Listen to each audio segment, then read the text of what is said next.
الحمد لله رب العالمين والعاقبة للمتقين والصلاة والسلام على أشرف الأنبياء والمرسلين وعلى آله الطيبين الطاهرين وعلى آله وذرياته وأهل بيته وعلماء أمته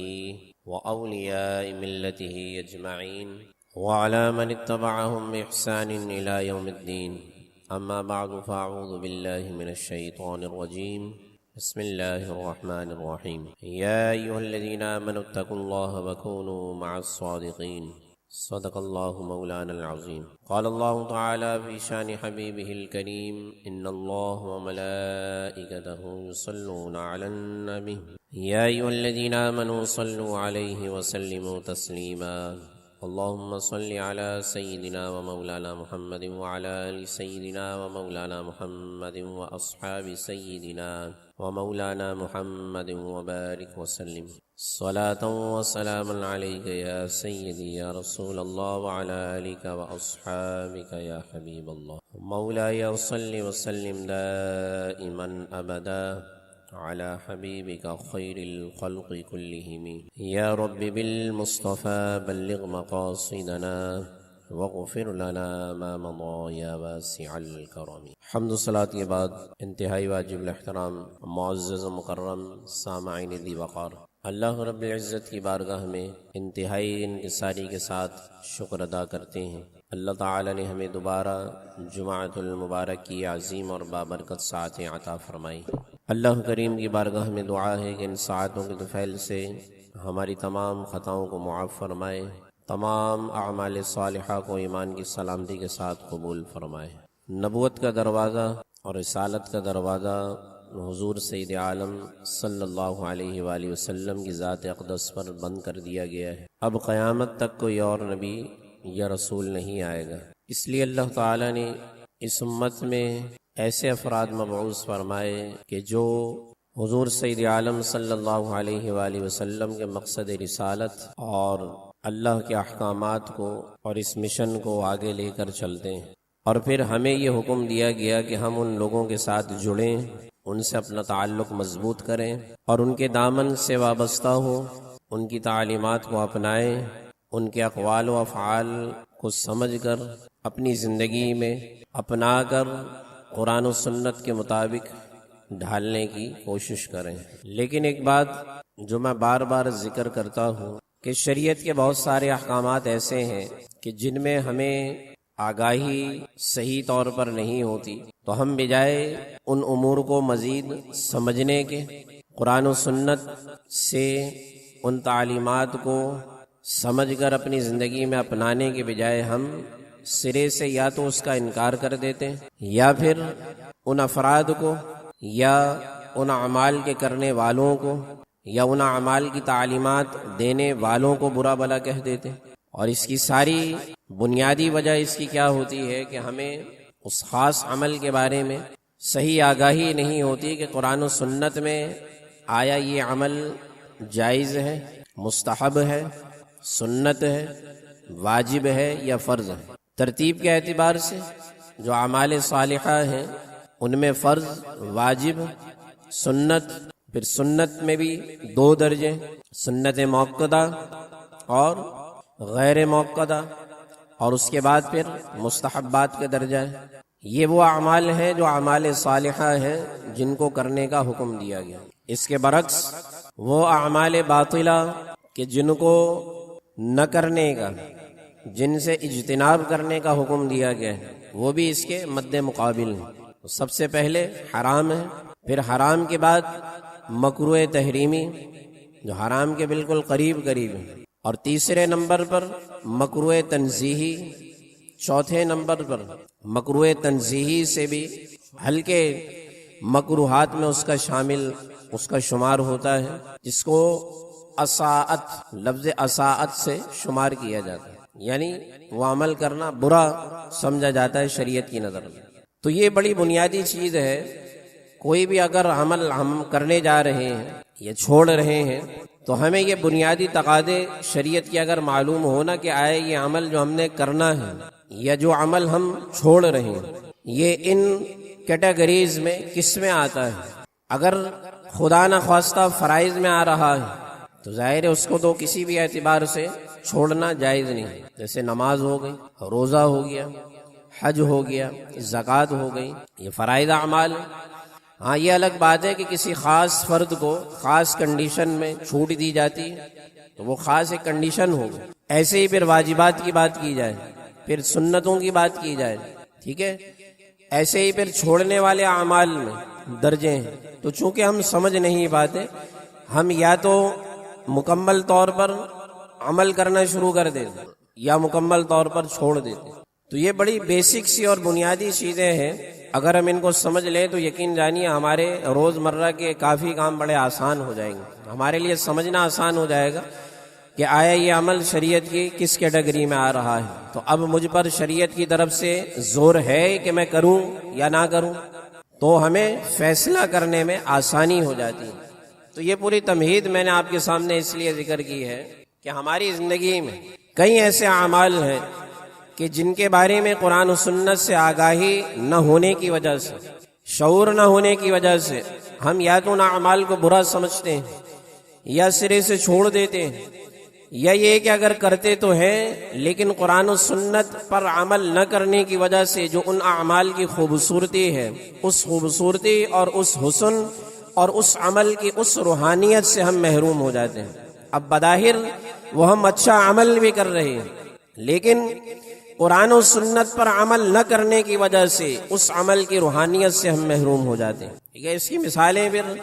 بے شمار میں دے سکتا ہوں، لیکن پھر ہمارا موضوع دوسری طرف چلا جائے گا۔ گفتگو کا موضوع آج جو میں نے آپ کے سامنے عرض کرنا ہے وہ ہے بیعت۔ جب کسی سے ہم بیعت ہوتے ہیں یا عرف عام میں اس کو پیری مریدی کہا جاتا ہے۔ اب بعض لوگ سرے سے اس کا انکار کر دیتے، ایسا کرنا بھی جائز نہیں، کیونکہ میں ابھی آگے آپ کو بیان کروں گا کہ بیعت کا ذکر قرآن مجید میں بھی ہے، قرآن میں بھی اس کا ثبوت ہے، اور خود رسول اکرم صلی اللہ علیہ وآلہ وسلم کے عمل سے بھی اس کا ثبوت ملتا ہے کہ آپ نے کئی موقعوں پر صحابہ کرام علیہم رضوان سے بیعت لی۔ جیسے قرآن سے اس کی ثبوت کی ہم بات کریں تو سب سے پہلے تو یہ سمجھ لیجئے کہ اللہ نے قرآن مجید فرقان حمید میں مطلقاً یہ بات ارشاد فرمائی ہے سورۃ المائدہ میں کہ یا ایھا الذین آمنوا اتقوا اللہ وابتغوا الیہ الوسیلہ وجاہدوا فی سبیلہ لعلکم تفلحون، کہ اے ایمان والو اللہ کی طرف وسیلے کو تلاش کرو۔ مفہوم کیا ہے آیت مبارکہ کا؟ کہ ایسی چیز کو تلاش کرو کہ جو تمہیں رب کی طرف لے کر جائے۔ اب اس کی تفسیر میں علماء کرام نے بیان فرمایا ہے کہ نبی یہ بھی ایک وسیلہ ہوتا ہے بندے کو رب کی طرف لے جانے کا، ایسے ہی نماز یہ بھی ایک وسیلہ ہے کہ نماز کے ذریعے انسان رب کا قرب حاصل کر لیتا ہے۔ اسی طرح دعا یہ بھی ایک وسیلہ ہے کہ انسان دعا کے ذریعے رب کا قرب حاصل کرتا ہے۔ ایسے ہی صدقہ ہو گیا، خیرات ہو گئی، زکوٰۃ ہو گئی، حج ہو گیا، یہ تمام چیزیں ان وسیلوں میں شمار ہوتی ہیں کہ جو بندے کو رب سے جوڑتی ہیں، رب کے قریب کر دیتی ہیں۔ اور انہی چیزوں میں اللہ تعالیٰ کے وہ نیک بندے بھی ہیں جن کے بارے میں سورۃ النساء میں اللہ تعالیٰ اس طرح ارشاد فرماتا ہے کہ یا ایھا الذین آمنوا اطیعوا اللہ وَأَطِيعُوا الرَّسُولَ وَأُولِي الْأَمْرِ مِنْكُمْ۔ تین چیزیں اللہ نے بیان کی کہ کن کن لوگوں کی تمہیں اطاعت کرنی، کن کی اطاعت تم پر فرض کی گئی۔ فرمایا سب سے پہلے نمبر پر اللہ کی اطاعت کرو، اے ایمان والو اطیعوا اللہ، اللہ کی اطاعت کرو، وَأَطِيعُوا الرَّسُولَ، اور رسول کی اطاعت کرو۔ اور تیسرے نمبر پر جو اللہ نے بیان فرمایا ہے وہی جو ہماری گفتگو کا موضوع ہے، وہ اللہ کے نیک بندے اولیاء کاملین جن سے جڑنے کا، جن کی باتوں پر عمل کرنے کا ہمیں حکم دیا گیا ہے اور جن کی اطاعت ہم پر لازم کی گئی ہے۔ اللہ رسول ان کی اطاعت کے بعد جن کی اطاعت ہم پر لازم کی گئی وہ فرمایا کہ وَأُولِي الْأَمْرِ مِنْكُمْ، اور جو تم میں اولو الامر افراد ہیں ان کی اطاعت بھی تم پر لازم ہے۔ تو یہ وہ افراد ہیں کہ جو وسیلے کے طور پر بندے کو رب کی طرف لے جاتے ہیں۔ اب لفظ بیعت کی اگر بات کی جائے نا، خاص بیعت کا لفظ ہی اللہ تعالی نے قرآن مجید فرقان حمید میں کس طرح ارشاد فرمایا ہے، اور اللہ تعالیٰ اس کو کس انداز میں بیان فرما رہا ہے۔ آپ دیکھیے کہ ان الذین یبایعونک انما یبایعون اللہ ید اللہ فوق ایدیہم،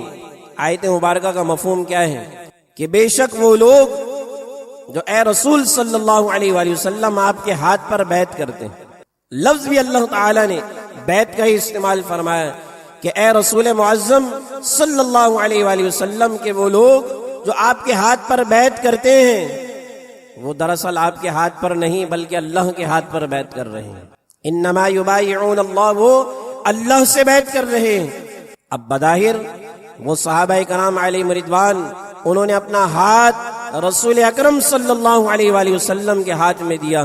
لیکن اللہ تعالیٰ اس رسول معظم رسول محتشم صلی اللہ علیہ وآلہ وسلم کے دست مبارک کو اپنا ہاتھ بیان فرما کر ارشاد فرما رہا ہے کہ ید اللہ فوق ایدیہم، کہ ان کے ہاتھوں پر تو دراصل اللہ کا ہاتھ ہے، وہ تھا تو رسول کا ہاتھ.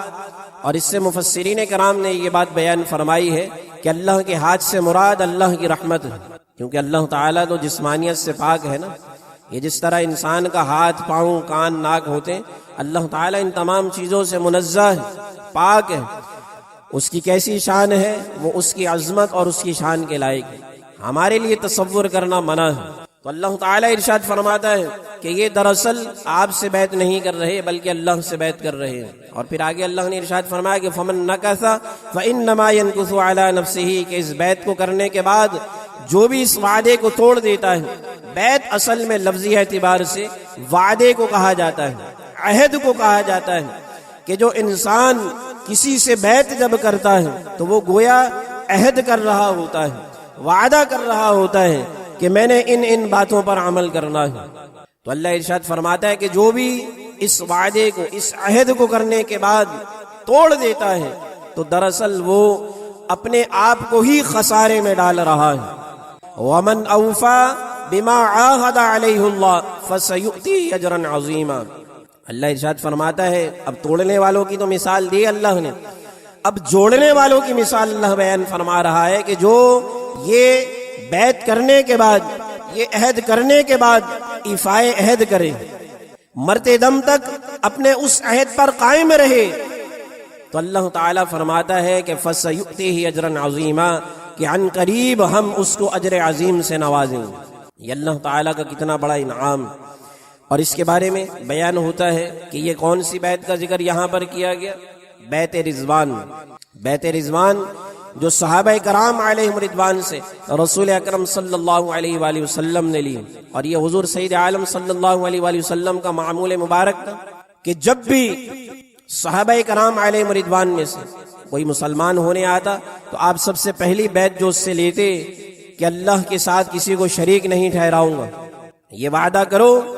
کہ اللہ ہی وحدہ لا شریک ہے، اور اس کی ذات کے ساتھ نہ صفات کے ساتھ کسی کو بھی مرتے دم تک شریک نہیں کرنا، اور میں محمد رسول اللہ صلی اللہ علیہ وآلہ وسلم اللہ کا رسول، اللہ کا بندہ ہوں. یہ حضور سید عالم صلی اللہ علیہ وآلہ وسلم جو بھی نیا مسلمان ہوتا سب سے پہلی بیعت اس سے یہ لیا کرتے. اور پھر جیسے جیسے اللہ کے احکامات نازل ہوتے رہتے، آپ جانتے ہی ہیں نا کہ قرآن مجید فرقان حمید کی یہ تمام آیات بتدریج نازل ہوئیں، آہستہ آہستہ. جیسے جس موقع پر جو حکم کی ضرورت ہوتی تو اللہ تعالیٰ اس حکم کے مطابق، اس وقت کے مطابق، موقع کی مناسبت سے اللہ تعالیٰ قرآن مجید فرقان حمید کی آیات بینات کو نازل فرما دیا کرے. اب جب بھی کوئی نیا حکم نازل ہوتا تو حضور سید عالم صلی اللہ علیہ وآلہ وسلم کے یہ معمول مبارک کہ آپ صحابہ کرام علیہم رضوان کو جمع فرماتے اور اس نئے حکم پر تمام صحابہ کرام علیہم رضوان سے بیعت لی جاتی. حضور علیہ السلام کا معمول. تو اب ان مثالوں سے یہ بات واضح ہو جاتی ہے کہ یہ بیعت لینا یا بیعت کرنا یہ حضور سید عالم صلی اللہ علیہ وآلہ وسلم کی خاص سنت مبارکہ. اب ظاہر ہے حضور سید عالم صلی اللہ علیہ وآلہ وسلم اپنے وقت کے نبی، امام الانبیاء، خاتم النبیین، خاتم المرسلین. اب قیامت تک کوئی اور نبی تو آئے گا نہیں، تو جب تک حضور سید عالم صلی اللہ علیہ وآلہ وسلم ظاہری حیات میں موجود تھے آپ از خود صحابہ کرام علیہم رضوان سے بیعت لیا کریں. بیعت اصل میں وعدے کا نام ہے. ایک آپ عزم کرتے ہیں، ارادہ کرتے ہیں، اور اس ارادے کا سامنے والے کو جس کے ہاتھ پر آپ بیعت کر رہے ہیں یقین دلاتے ہیں اور اللہ اور اس کے رسول صلی اللہ علیہ وآلہ وسلم کو گواہ بنا کر یہ وعدہ کرتے ہیں کہ میں ان امور پر عمل کروں گا جس امور پر بیعت لی جا رہی ہے۔ وہ امور تو ظاہر ہے قرآن و سنت کے مطابق ہوئی۔ اب حضور سید عالم صلی اللہ علیہ وآلہ وسلم جب اپنے زمانے کے بعد اس دائرہ فانی سے ظاہری اعتبار سے رخصت ہو گئے، آپ کا ظاہری وصال ہو گیا، تو پھر اب چونکہ آپ خاتم النبیین، نئے نبی نے نہیں آنا، نہ نئے رسول نے آنا ہے، تو اب ضرورت اس بات کی تھی کہ جو نائب ہے، جو حضور سید عالم صلی اللہ علیہ وآلہ وسلم نے جن افراد کو تیار کیا، جو جماعت آپ نے تیار فرمائی، وہ صحابہ کرام علیہم رضوان، اور ان صحابہ کرام علیہم رضوان میں وہ خاص جلیل القدر صحابہ کرام جن کو آپ عشرہ مبشرہ بھی کہہ سکتے ہیں، ان میں بھی ان کا شمار ہوتا ہے، یا خلفائے راشدین، اور بعد میں یہ بیعت کا معمول آج تک چل رہا ہے۔ ہوا کیا کہ جب سب سے پہلے خلیفہ اول حضرت سیدنا صدیق اکبر رضی اللہ عنہ آپ جب مسند خلافت پر فائز ہوئے تو آپ نے پھر وہی معمول اپنایا، اور اسی سنت کو اپنا کر آپ نے اپنے خلیفہ ہونے پر تمام صحابہ کرام علیہم رضوان سے بیعت کی۔ اور پھر وہ الفاظ بھی آپ یاد کیجئے، آج کے حکمران تو باتیں تو بہت بڑی کرتے ہیں لیکن عملی اعتبار سے قریب بھی پہنچنے کی کوشش نہیں کرتے۔ کہ حضرت سیدنا صدیق اکبر رضی اللہ عنہ جو افضل البشر بعد الانبیاء، وہ یہ جملہ ارشاد فرما رہے ہیں کہ اگر میں قرآن و سنت کے مطابق چلوں تو میرا ساتھ دینا۔ آپ مسند خلافت پر فائز ہونے کے بعد یہ جملہ ارشاد فرما رہے ہیں۔ آپ سوچ ہی نہیں سکتے، تصور بھی نہیں کر سکتے کہ افضل البشر بعد الانبیاء قرآن و سنت کے خلاف کوئی کام کریں گے، لیکن اس کے باوجود آپ ارشاد فرما رہے ہیں کہ اگر میں قرآن و سنت کے مطابق چلوں تو میرا ساتھ دینا، ورنہ تمہیں میرا ساتھ دینے کی ضرورت نہیں۔ تو پھر یہ خلفائے راشدین، پھر اولیاء کاملین، پھر یہ اسی طرح سلسلہ چلتے چلتے آج تک چل رہا ہے۔ تو اب یہ بات ہم پر واضح ہو جانی چاہیے کہ یہ بیعت کرنا یا بیعت ہونا، ہم لوگ تو سرے سے اس کا انکار کر دیتے ہیں نا، ہمارے معاشرے میں ایسے افراد بھی کہ یار میں پیری مریدے کو نہیں مانتا۔ ابھی تم آپ کے سامنے کچھ باتیں اگر وقت نے اجازت دی تو میں کوشش کروں گا کہ شیخ کی شرائط آپ کے سامنے عرض کرنی ہے۔ یہ بڑی اہم بات یہ ہے کہ ہمارے معاشرے میں کچھ ڈھونگی پیروں نے، جعلی لبادہ اوڑھنے والوں نے ایسا ماحول پیدا کر دیا ہے کہ جن کی وجہ سے لوگ بجائے دین کے، بجائے تعلیمات رسول اکرم صلی اللہ علیہ وآلہ وسلم کے قریب ہونے کے، مزید دور ہوتے چلے جا رہے ہیں۔ جب ایسے افراد کا کردار ہمارے سامنے ہوگا یا عوام الناس کے سامنے ہوگا تو ظاہر ہے ہم پیروں کو یا جو اولیاء کاملین ہیں ان کو برا بھلا ہی کہیں گے نا۔ جب ان ڈھونگی افراد اور ایسے جعلی پیروں کا شر اور فساد معاشرے کے سامنے جب ہوتا ہے تو لوگوں کے ذہنوں میں پھر وہی تصور آ جاتا ہے۔ اس کی بڑی بہترین مثال جو اس موقع پر دی جا سکتی ہے وہ کیا ہے کہ آج مسلمان کا جو امیج ہے، ایک شخصیت کا تاثر غیر مسلم کے سامنے کیا ہے، وہ یہی ہے نا کہ مسلمان دہشت گرد ہوتا ہے، مسلمان اپنے اسلام پر عمل نہیں کرتا ہے، اور مسلمان دین تعلیمات سے دور ہے۔ کیونکہ ہم نے ایسا کر کے ہی یہ تاثر دوسروں کے سامنے پیش کیا ہے۔ اگر ہم اچھے اعمال کریں، اعمال صالحہ پر چلتے رہیں تو یقیناً ایک اچھا تاثر غیر مسلموں کے سامنے جائے گا۔ تو یہ ڈھونگی افراد جو ان شرائط پر پورا نہیں اترتے ان سے خود بھی بچیں اور اپنے ایمان کو بھی بچائی، اور اس کے ساتھ ساتھ اپنے اہل و عیال کو بھی ان ڈھونگی پیروں سے بچایا کریں۔ حضور سید عالم صلی اللہ علیہ وآلہ وسلم نے جو کرائیٹیریا بنا دیا ہے نا، اطیعوا اللہ و اطیعوا الرسول و اولی الامر منکم، اور اولو الامر وہی افراد ہوتے ہیں کہ جو اطیعوا اللہ اور اطیعوا الرسول کے پابند ہوں۔ یہ بات بھی ذہن نشین رکھیے کہ شریعت سے کوئی شخص بھی باہر نہیں ہے۔ جو شریعت کے احکامات جیسے نماز، روزہ اور جو بنیادی احکامات ہیں وہ ہر شخص پر لاگو ہیں، چاہے وہ پیر ہو یا چاہے مرید ہو، اس سے کوئی بھی باہر نہیں۔ کیونکہ ان احکامات سے نبی باہر نہیں ہے۔ جب نبی علیہ الصلوۃ والسلام کو یہ چھوٹ نہیں دی گئی کہ وہ نماز چھوڑنا چاہیں تو چھوڑ دیں، فرض نماز تو ان پر بھی فرض تھے، فرض روزے حضور علیہ السلام پر بھی فرض تھے۔ آج کا جعلی پیر یہ کیسے مریدین کے سامنے کہہ سکتا ہے کہ میں نماز تو مدینے میں پڑھتا ہوں، کھائے گا پیے گا یہاں پہ، ساری آسائشوں سے لطف اندوز یہاں پہ ہوگا، لیکن نماز کی روزے کی جب بات آئے گی اور روحانیت کی بات آئے گی کہ ہم تو رات میں نماز پڑھتے ہیں، ہم تو مدینے میں نماز پڑھتے ہیں، ہم تو مکے میں نماز پڑھتے ہیں، ایسے افراد کی کمی آپ کو معاشرے میں نہیں ملے گی۔ بھرے میں ایسے افراد کہ جو لوگوں کو شریعت سے دور کر رہے ہیں، اور سب سے بدترین نعرہ جو وہ لگاتے ہیں وہ کیا کہتے ہیں کہ شریعت الگ ہے اور طریقت الگ ہے، کہ ہم جن چیزوں پر عمل کر رہے ہیں، جب کوئی ان سے پوچھتے تو وہ کہتے ہیں کہ ہم تو طریقت پر عمل کر رہے ہیں، میاں ہماری زندگی یا ہمارے اعمال تمہاری سمجھ میں نہیں آئیں گے، تم ابھی بچے ہو۔ بات وہیں آ جاتی ہے کہ حضور سید عالم صلی اللہ علیہ وآلہ وسلم نے جو عمل کر کے دکھایا وہ شریعت ہے، جس عمل کو آپ نے چھوڑ دیا وہی شریعت۔ کرائیٹیریا تو یہ ہے نا، آج کا کوئی پیر اگر کرائیٹیریا بنا دے، کوئی بھی مولوی کوئی عالم کرائیٹیریا بنا دے تو اس کرائیٹیریا کی کوئی حیثیت نہیں۔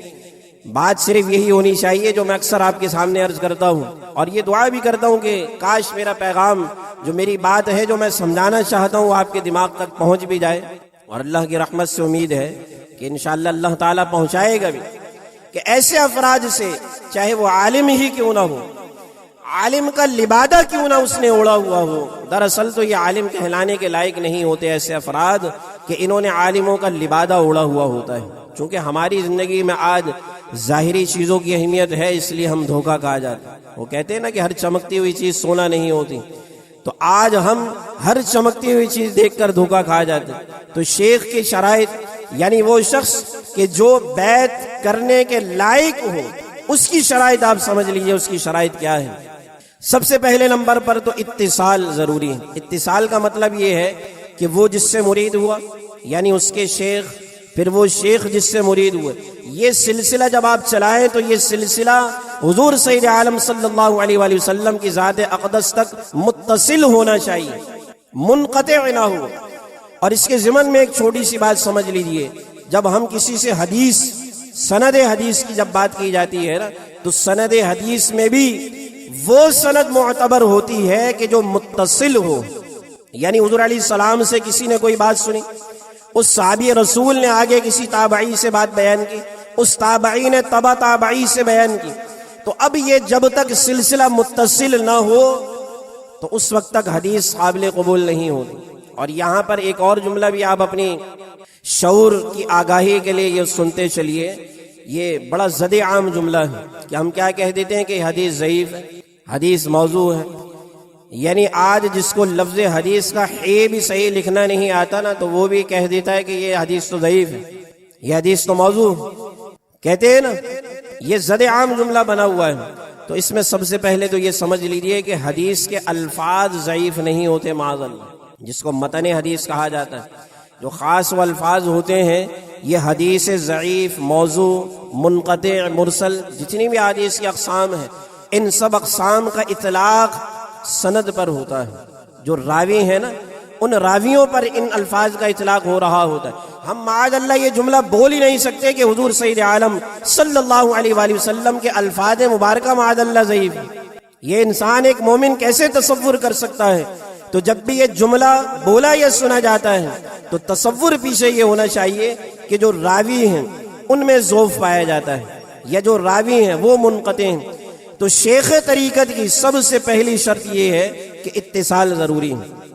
یعنی اس کا حضور سید عالم صلی اللہ علیہ وآلہ وسلم تک اتصال ہونا چاہیے۔ اور یہاں پر یہ بات بھی ذہن نشین کر لیجئے کہ آج جو معاشرے میں ہمارے ہاں ہو رہا ہے نا، اور میں بڑی سختی سے اس کی مذمت کرتا ہوں، وراثت یہ ایک ایسا بدترین معاملہ ہے نا۔ دیکھیں حضور علیہ الصلوۃ والسلام نے وراثت کا ہمیں حکم نہیں دیا، شریعت میں اہلیت کی بات کی گئی۔ حضور سید عالم صلی اللہ علیہ وآلہ وسلم نے اہلیت کی بات کی کہ جو جس مقام کا اہل ہو اس شخص کو اس مقام پر فائز کیا جائے۔ وراثت کا تصور اسلام میں ہے ہی نہیں۔ ہاں اگر وارث اہل ہے تو پھر اس کو بٹھایا جائے گا اس مقام پر، لیکن ہمارے معاشرے میں خرابی یہ بھی، اور اس خرابی کا نظارہ آپ کئی خانقاہوں میں دیکھ سکتے ہیں کہ اوپر کیٹیگری میں تو آپ چلے جائیں تو بڑے کامل بزرگ ہوتے ہیں، لیکن نیچے جب آتے چلے جائیں، چونکہ وارث کو ہی سجادہ بنایا جاتا ہے ہمارے معاشرے میں، تو اس کی وجہ سے ہوتا یہ ہے کہ بظاہر وہ اس منصب کا اہل نہیں ہوتا، تو پھر مریدوں کی جیسی کھیپ تیار ہوتی ہے وہ بھی آپ کے سامنے تو شریعت میں اس چیز کی بڑی سخت ممانعت۔ اس کے بعد تیسرے نمبر پر یہ ہے کہ عقائد بھی درست ہونے چاہیے۔ چوتھے نمبر پر کہ وہ عالم بھی ہو۔ اب عالم کا مطلب یہ نہیں کہ وہ مستقل، جو عرف عام میں ہم جس کو عالم شمار کرتے ہیں کہ جو باقاعدہ 8-9 سال جس نے پڑھا ہوا ہو، وہ عالم مراد نہیں، بلکہ عالم سے مراد یہ ہے کہ شریعت کے جو بنیادی علوم ہیں، نماز، روزہ، زکوٰۃ، فرض، یعنی جو بنیادی چیزیں طہارت کی، نماز کی، جن پر وہ خود ابھی عمل کرتا ہے اور آنے والے افراد کو بھی ان کے بارے میں آگاہی دے سکے، تو یہ سب سے بڑی ضروری چیز ہے۔ آج کل کے پیروں کو تو بنیادی چیزیں معلوم نہیں ہوتی، تو وہ دوسروں کو کیا تعلیمات دیں گے۔ اسی طرح فاسق معلن نہ ہو۔ یہ تو میں نے وہ شرائط آپ کے سامنے عرض کی ہے کہ جو شیخ کی شرائط ہیں۔ بیت کی بھی اقسام کی بات کی جائے تو پھر بیت کی بھی اقسام ہوتی ہے۔ ایک بیت برکت ہوتی ہے، جیسے آج کل اب لوگ ہو رہے ہیں نا بیت، کہ بس برکت کے طور پر، نسبت کے طور پر بیت ہو جاتے ہیں۔ ایک بیت ارادت ہوتی ہے، ایک بیت سلوک ہوتی ہے، جو اصل بیت کہلاتی ہے کہ جو روحانی منازل کو طے کرنے کے لیے کی جاتی ہے، جو بزرگوں نے کی، اور جو تعلیمات عرف عام میں روحانی اعتبار سے رائج ہے، اصل بیت کا اطلاق اس پہ ہوتا ہے۔ ایک بیت توبہ بھی، وہ آپ کسی بھی نیک صالح شخص کے ہاتھ پر آپ کر سکتے ہیں۔ اس کا مقصد یہ ہوتا ہے کہ اس کے ہاتھ پر بیت کر کے، بیت توبہ کر کے آپ اس کو گواہ بناتے ہیں کہ یا اللہ میں اس کے ہاتھ پر اپنے تمام ماضی کے گناہوں سے توبہ کرتا ہوں، اور اس شخص کو گواہ بنا کر جو تیری بارگاہ میں نیک ہے، متقی ہے، پرہیزگار ہے، اس کو گواہ بنا کر تیری بارگاہ میں توبہ پیش کر رہا ہوں کہ یا اللہ اس نیک بندے کے صدقے سے میری توبہ قبول کر لیں۔ یہ بیت توبہ کہلاتی ہے۔ جس طرح بیت ارادت کروانے والا شخص قیامت کے دن گواہی دے گا، تو بیت توبہ جس شخص کے ہاتھ پر کی جائے تو وہ بھی قیامت کے دن گواہی دے گا کہ یا اللہ اس شخص کی مغفرت فرما دے، دنیا میں اس نے میرے ہاتھ پر بیت توبہ کی۔ تو اب یہ اعمال قرآن و سنت کے مطابق بالکل جائز بھی ہیں۔ بات صرف سمجھنے کی اس میں یہ ہے کہ ہم قرآن و سنت کے مطابق ان پر عمل کریں۔ اگر اس سے ہٹ رہے ہیں تو چاہے وہ کتنا ہی بڑا پیر کیوں نہ ہو، کتنی ہی بڑی گدی پر کیوں نہ بیٹھا ہوا ہو، اصل مدار، اصل محور قرآن و سنت ہے۔ اگر قرآن و سنت کے مطابق ہم چل رہے ہیں تو وہ پیر اکرم ہے، افضل ہے، اور عزت و تکریم کے لائق ہے، اور انہی چیزوں کو ہم نے اپنی زندگی میں امپلیمنٹ بھی کرنا ہے۔ اللہ کریم کی بارگاہ میں دعا ہے ایمان کی سلامتی کے ساتھ اعمال صالحہ کی توفیق عطا فرمائے۔ وآخر دعوانا ان الحمد للہ رب العالمین۔